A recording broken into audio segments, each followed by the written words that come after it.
Pois. Muito bem-vindo. A aula que eu vou resumir hoje é a aula do Novo Mercado, a aula 252, que fala sobre podcast, né? E uma maneira da gente se conectar ainda mais com a nossa audiência, né? O título da aula, inclusive, é que podcast é a melhor forma de passar mais tempo com o seu cliente, com o seu potencial cliente. Quem dá essa aula para a gente é o Gabriel Tuller, ele que participou do Flow e do Podpah, né? Claro, não na criação deles, mas prestou serviço de consultoria para deixar o podcast ainda melhor. Ele é especialista nos equipamentos, em roteirização e tudo mais. Então, inclusive, é legal a gente ter esse Instagram dele aí, para caso um dia a gente vá entrar em contato. O Instagram dele é um Instagram pequeno, tem menos de 10 mil seguidores, então com certeza não tem um volume tão grande, ele consegue dar atenção para todo mundo, né? Começa com algumas notícias para a gente entender que é realmente um mercado muito grande. Traz aí que, de acordo com o Globo e o Ibope, 57% dos brasileiros começaram a ouvir podcast durante a pandemia, né? Então, cara, isso aí está se tornando algo cultural aqui. E a gente é o segundo país que mais produz podcast. A gente é o quinto que mais consome, mas o segundo que mais produz.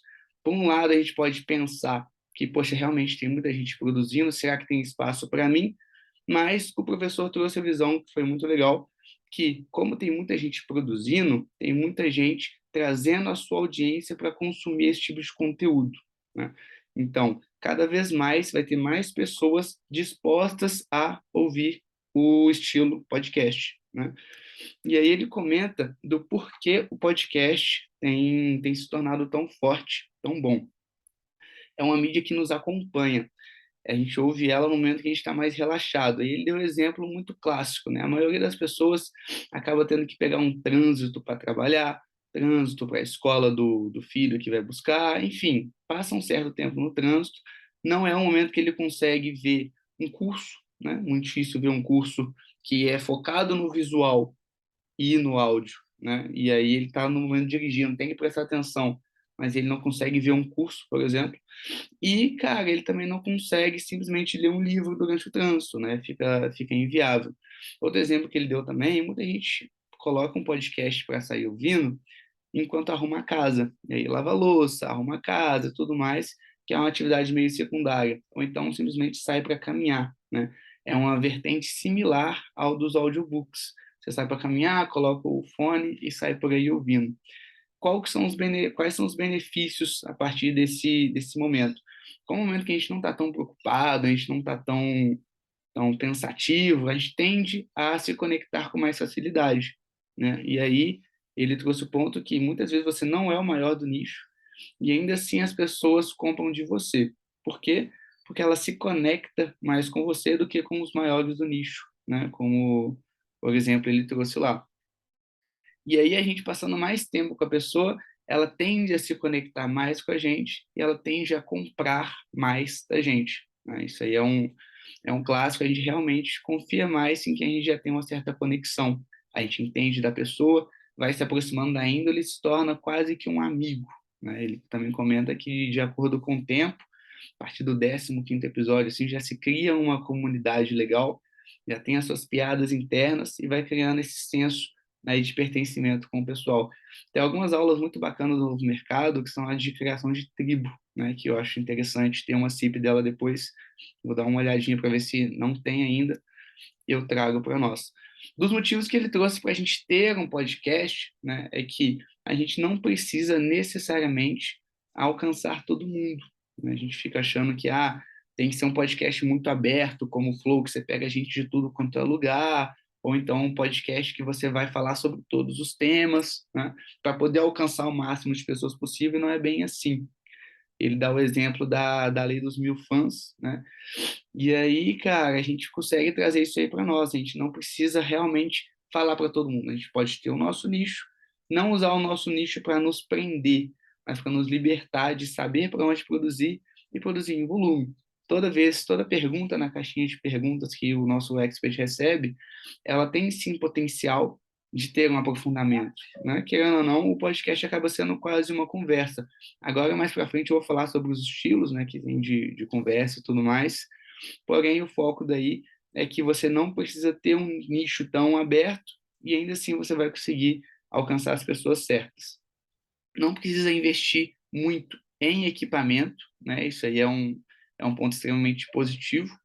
Então, a gente pode simplesmente com um microfone ou às vezes com o próprio telefone já conseguir fazer ele, né? Mais para frente também vai comentar sobre as maneiras de distribuir, que fica bem legal. Você acaba se tornando uma autoridade, né? Poxa, o cara já tem mais de 20 horas de conteúdo sobre um certo ponto, alguma coisa ele sabe. E aí as pessoas ao longo do tempo vão pesquisando e vão te encontrando, né? E claro, é uma forma legal de monetização, ainda mais para o mercado de infoprodutos, que a gente vai criando nossa audiência, sem contar com potenciais patrocinadores e todo o restante que engloba a monetização, né? Os três tipos de podcast, você pode fazer ele em grupo, né? Você pode ter seu conjunto de pessoas aí que está sempre conversando sobre um certo tema. Você pode ter ele sozinho, né? Você simplesmente abre aí liga o microfone ou abre a câmera e vai falando com a sua audiência. Ou ele pode ser no esquema de entrevistas, né? O Tuller trouxe os pontos positivos e negativos de cada um. Em grupo é complicado de ajustar a agenda, né? Porque todo mundo vai ter que estar disponível naquele momento. Sozinho é um pouco mais difícil de fluir o assunto, né? Porque, poxa, você não vai ter alguém para te completar, alguém para trazer alguma informação que talvez você não saiba, né? Então é um pouco mais difícil, né? E de entrevistas, cara, você exige um certo investimento, né? Porque você vai ter que trazer pessoas, vai estar sempre tendo em contato com pessoas do nicho, então é um pouco mais difícil de fluir, né? O que eu vejo como que se sobressai é o podcast sozinho, que aí você, a única sua limitação vai ser essa dificuldade de conversa e extensão de conteúdo, mas os experts tendem a ter um aprofundamento legal, né? Então isso aí não vai ser um problema muito grande para gente. O Anchor, né, é uma plataforma do Spotify, achei ela muito bacana, porque através dela a gente pode gravar, né, se a gente quiser. Ele recomendou, né, vai até trazer um pouquinho mais para frente, que a gente faz ela ao vivo no Instagram, né, porque você consegue se conectar com o pessoal do Instagram, você mantém o seu Instagram engajado, você pode fazer ela ao vivo no Instagram e no YouTube, né, como o Ítalo faz. Mas, enfim, voltando a falar da Anchor, é uma plataforma do próprio Spotify. O Spotify criou para poder realmente tomar essa frente e ser o maior no ramo de podcasts. Ela distribui para todas as principais plataformas. Ela mesma manda para Google Podcast, ela mesma manda para Deezer e tudo mais. Com poucos cliques ali, você sobe o áudio do podcast e já distribui em tudo quanto é lugar. Não precisa sair postando um por um, garantir que está todos sendo feitos. E agora o mais legal, como ela mesmo que distribui, ela unifica métricas, né?